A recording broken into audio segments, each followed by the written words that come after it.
Gauge your flexibility by coming into a forward fold and one leg at a time, bring each knee into the armpit or as close to the armpit as you can get it, trying to dig the knee in nice and high in the armpit. This is essentially where your crow pose will be when you're first starting.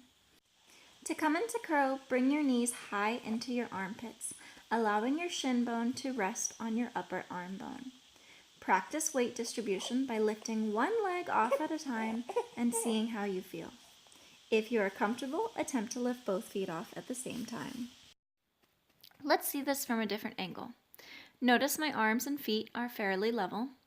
The knee rests along the outer edge of the upper arm, and the shin rests along the whole upper arm. Remember, as you're getting into crow pose, you can always just do one leg at a time before lifting off completely. Or you can have a spotter or a pillow in front of your head so that you can lean forward comfortably without feeling like you're going to hurt yourself. Now let's talk crow positions. Some people will actually bring their knees a little closer to their elbows. Notice here how the knee is resting mid-upper arm versus being in the armpit. This is going to take more core work, more arm strength, and more stability from you. If you succeed in holding your crow pose, hold it for as long as you possibly can and repeat 2 more times.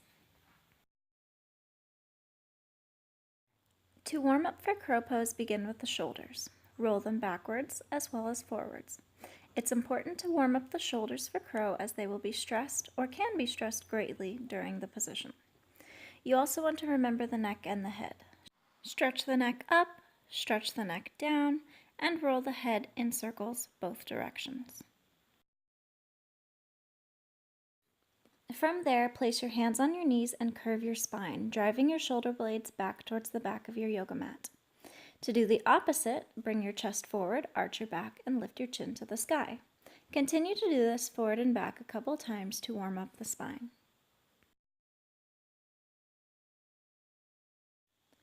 Reach forward and come into a tabletop position. Suck your chin to your chest and curve the spine upwards.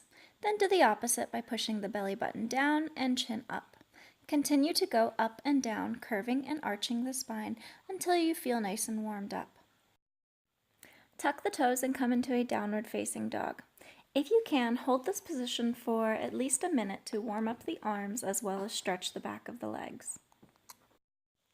Come into a child's pose to stretch out your lower back and to prepare your body for being in crow pose. Moving on to some core, come into down dog, bend your left knee, bring it into your nose, and attempt to touch your nose to your knee. Then extend your left leg up to the sky and bring it back into the nose. Engaging the core every single time. Really squeeze the knee into your nose, even if it's not touching. Squeeze it in. Feel the core working. Feel your abs engaging. If you can, do this 10 to 15 times.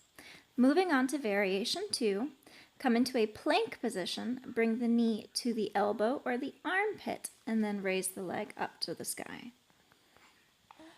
Remember to engage the core and rock your shoulders over your hands so you're in an actual plank position with the knee pointing towards the elbow or armpit. At the end of the plank positions, hold the knee into the arm for as long as you can. Do this again 10 to 15 times and hold. Come into a push-up position, whether on your knees or on your toes.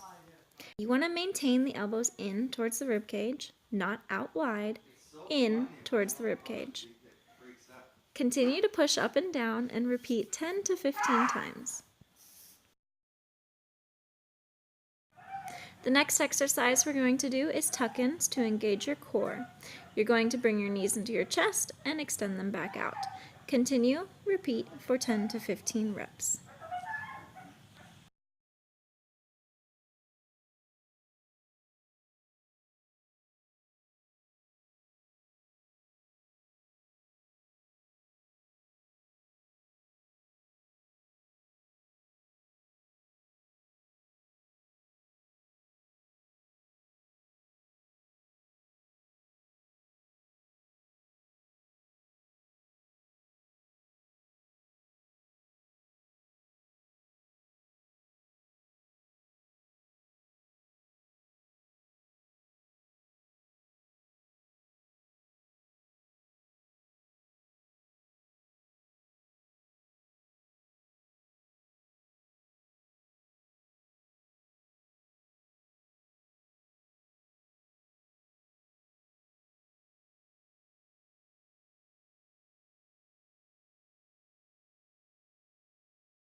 Continue for 10 to 15 reps.